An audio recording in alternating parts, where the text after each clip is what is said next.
Price lord to everyone. ಈ ನನ್ನ ದೇವರು ನಿಮ್ಮೆಲ್ಲರನ್ನ ಸಂತೋಷವಾಗಿ ಇಟ್ಟಿದ್ದಾನೆ ಎಂಬುದಾಗಿ ನಾನು ನಂಬ್ತೇನೆ. ಇಂಥ ಒಳ್ಳೆಯ ಸಮಯ ದೇವರು ನಮಗಾಗಿ ಕೊಟ್ಟಿದ್ದಾನೆ ಪ್ರಿಯರೇ. ಇಂಥ ಒಳ್ಳೆಯ ಸಮಯದಲ್ಲಿ ನಾವು ಕೆಲವು ವಾಕ್ಯಗಳನ್ನು ಓದಿ ಅದರ ಬಗ್ಗೆ ನಾವು ತಿಳಿದುಕೊಳ್ಳುವ.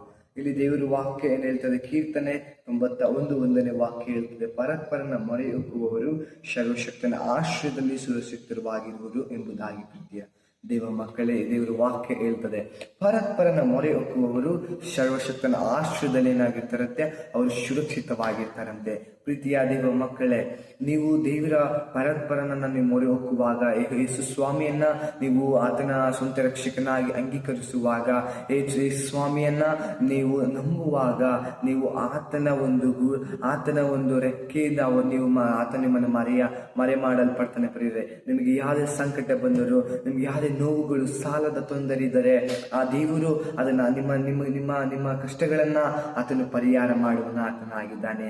ಹೌದು ಪ್ರಿಯ ದೇವ ಮಕ್ಕಳೇ, ಆತನು ನಿಮ್ಮ ಪ್ರತಿಯೊಂದು ಕಷ್ಟಗಳನ್ನ ಆತನು ತೀರಿಸಲ್ಪಡುವನಾಗಿದ್ದಾನೆ.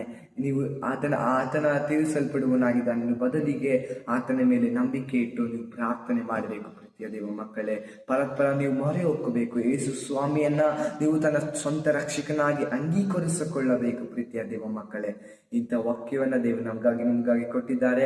ಈ ನೋಡುತ್ತಿರುವಂತಹ ಪ್ರತಿಯೊಬ್ಬ ದೇವ ಮಕ್ಕಳನ್ನು ದೇವರು ಆಶೀರ್ವಾದ ಮಾಡಲಿ. Thank you.